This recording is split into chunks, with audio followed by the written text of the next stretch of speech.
Magandang gabi po sa ating lahat. Narito po tayo ngayon sa ating online service na panggabi. Ito pang lingkod, Pastor Romeo Lasso ng Pateros Evangelical Church. Papag-uusapan po natin ngayon ay tungkol pa rin kay Haring David na may mga nagawang mga kasalanan pero di siya nanatili sa kasalanan at meron siyang ginawa na talagang nakapagbigay po ng pero sabi natin na pagkakataon para makabalik siya kay Lord.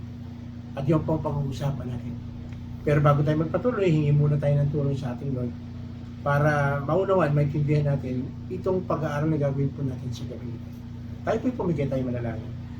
Panginoon, maraming salamat dahil sa isang napakagandang pagkakataon na naman sa gabi ito na ibinigay mo po sa amin para makita po namin kagaya kay David, kung ano yung mga kalalagayan na pwede naming maging kalalagayan, kagaya kay David, na kung tutuusin parang ang hirap. Pero salamat, dahil may pagkakataon para kami ay ma-restore kung ano yung mga bagay na meron sa amin at meron kaming gagawin para mangyari po itong bagay nito. Kaya muli, hayaan nyo na maging open kami sa pag-aaral po ng salita, sa tulong po ng inyong Santong Espiritu, ipapaunawan niyo po sa amin. Salamat po. In Jesus' name we pray. Amen. Sabi po dito sa awit 32:1, no? Mapalad ang taong pinatawad na ang kasalanan at pinatawad rin sa kanyang mga pagsalangsang. Bakit? Mapalad ang taong hindi pinaparatangan sa harap ni Yahweh, hindi siya naninilang. Pero, itong sinasabi po ito na pinatawad sa kasalanan, merong gagawin. Meron tayong gagawin. No? Kaya naranasan ni David yung kapatawaran ng Lord kasi, letter A, inihayag niya yung kanyang kasalanan. Sinabi niya, hinayag niya yung kanyang kasalanan. Sabi rito sa awit 32:3, nang hindi ko pa naihayag ang aking mga sala, ako'y nanghihina sa maghapong pagluha. Sa araw at gabi, ako'y yung pinarusahan, wala nang natirang lakas sa katawan, parang hamog na natuyo sa init ng tag-araw. So base dito, sinasabi dito ni Haring David, no, hinang-hina na siya. No, luha siya ng luha. Naranasan niyo na ba yung ganito? Na parang hindi mo maintindihan kung anong gagawin dahil sa daki. Sa tingin mo, napakalaki o talagang sa totohanan, malaki naman talaga yung kanyang nagawang kasalanan, di ba? Tandaan po natin, inagaw niya si Bathsheba at pinapatay pa yung asawa nito. So, yung inano sa kanya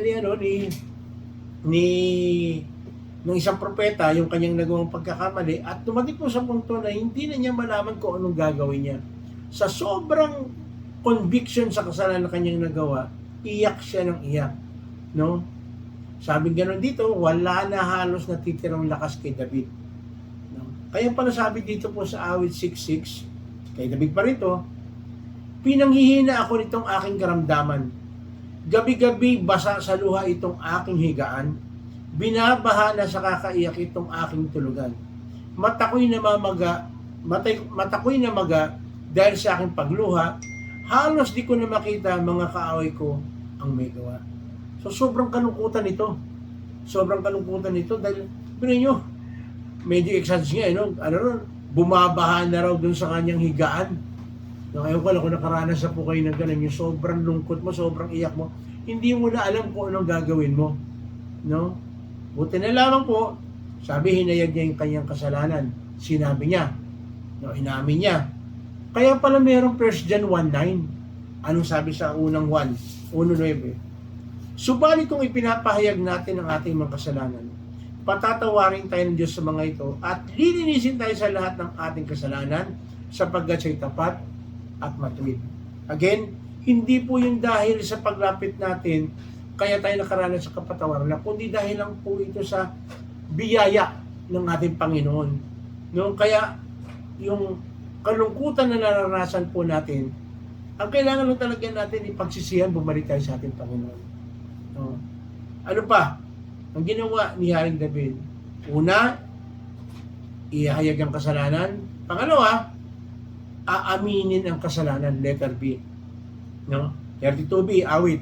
Sabi rito, Kaya't ang kasalanan ko'y aking inamin, mga pagkakamali ko'y hindi na inilihim, ako'y nagpasyang sa iyo'y pagtapat, at mga sala ko'y pinatawad mo lahat.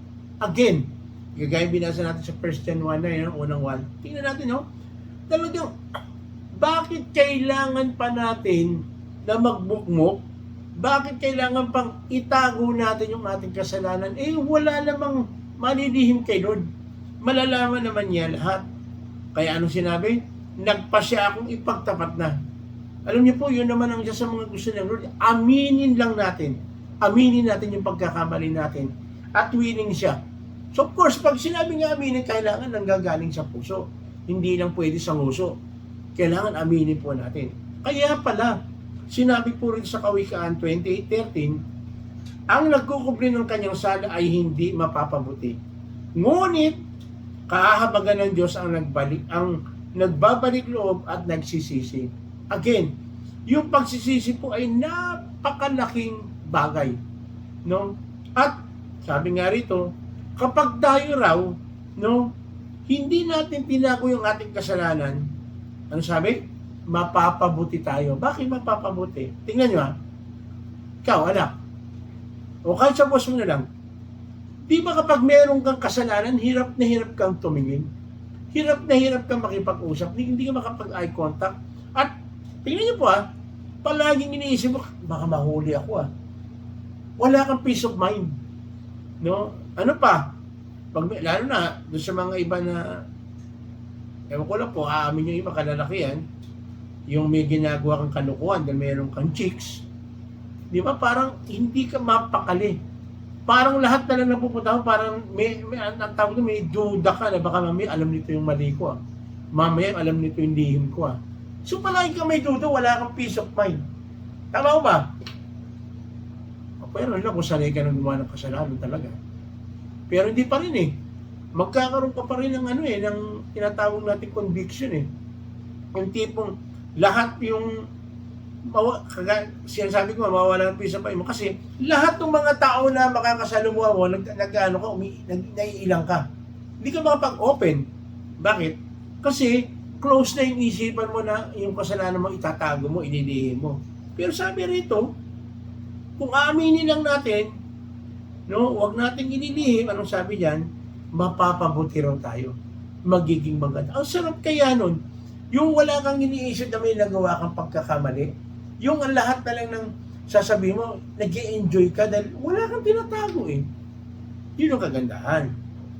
Again, sabi ganon, na-restore yung relationship ni David sa Panginoon dahil inihayag yung kasalanan, inamin yung kasalanan, at letter C, magpapakatapat.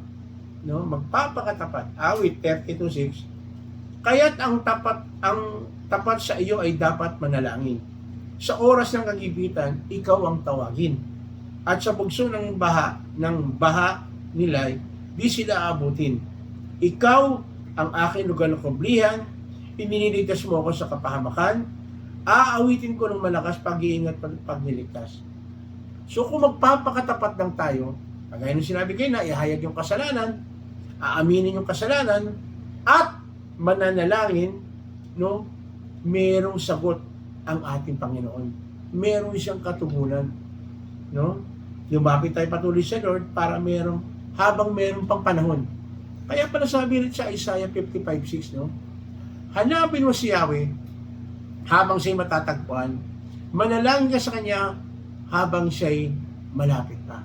Alam niyo po, the more na lumalayo tayo, the more na hindi natin sinasabi yung ating kasalanan, the more na mararanasan natin yung ang layo-layo na ng ating Panginoon. Kagaya nangyari kay Haring Saul. Di ba? Dahil doon sa kanyang pagkakamali, imbis na may nagtatama na sa kanyang mali, imbis na makinig siya, anong ginawa niya? Lumayo siya sa Panginoon.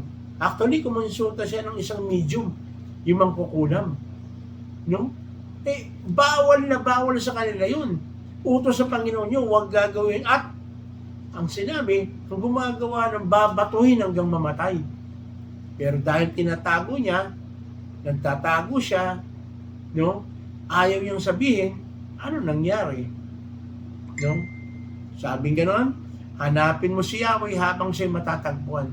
Darating pala ang time, hindi man na matatagpuan, hindi na natin matatagpuan. Kagaya nung nangyari kay Haring Saul.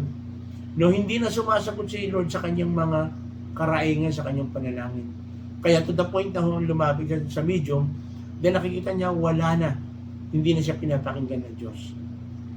At sinabi rin dito sa Isaiah 1:18, "Halika kayo at tayo magpaliwanagan."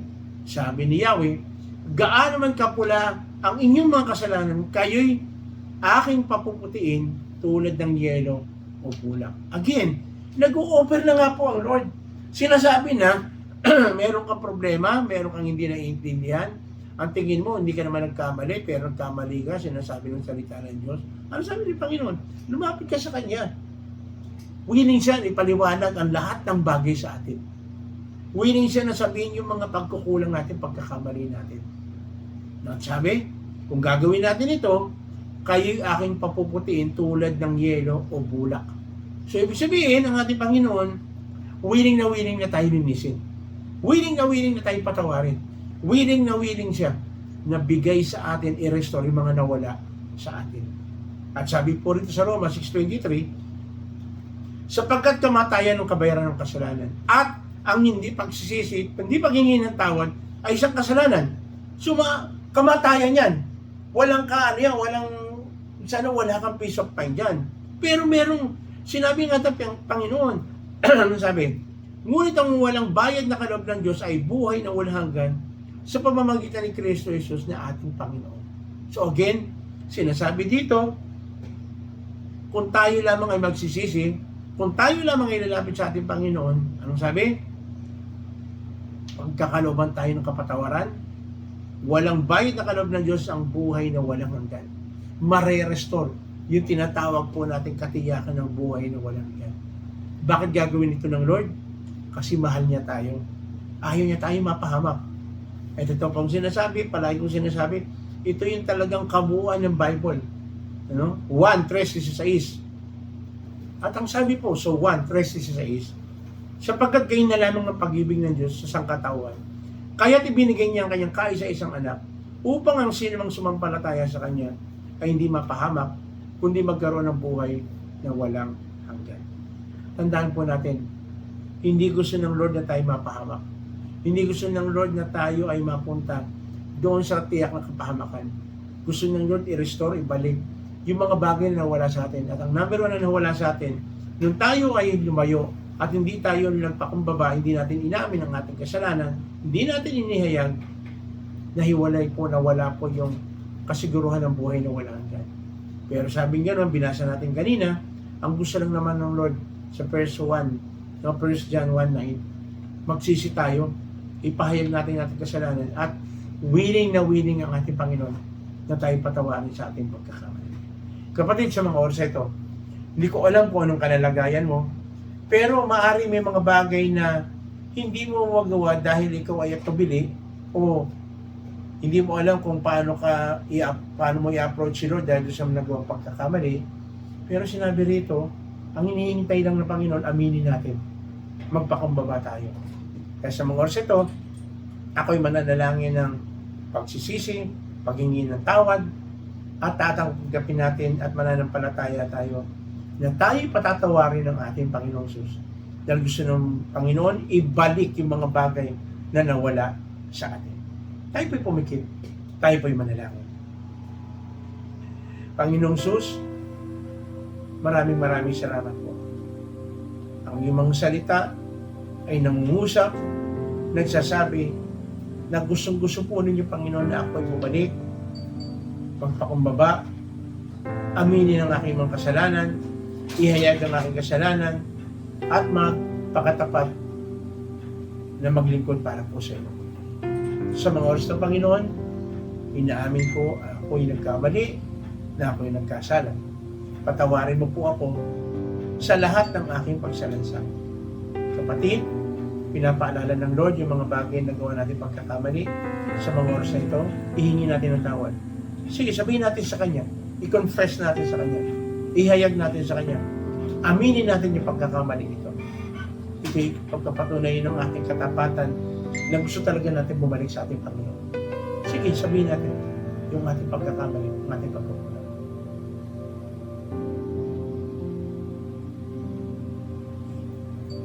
Panginoon, narinig po ninyo ang paghingi ng tawad ng aking mga kapatid. Ang paghingi namin ng tawad. Muli, salamat po Panginoon sa kapatawaran ng pagkakalap niyo po sa amin. Aangkinin po namin ang iyong pangako na sinabi po ninyo, kung ipapahayag namin ang aming mga kasalanan, patatawarin mo kami at dilinisin kami sa lahat ng aming mga kasalanan. Salamat po Lord. Salamat po sa pangakong ito na pwede namin panghawakan.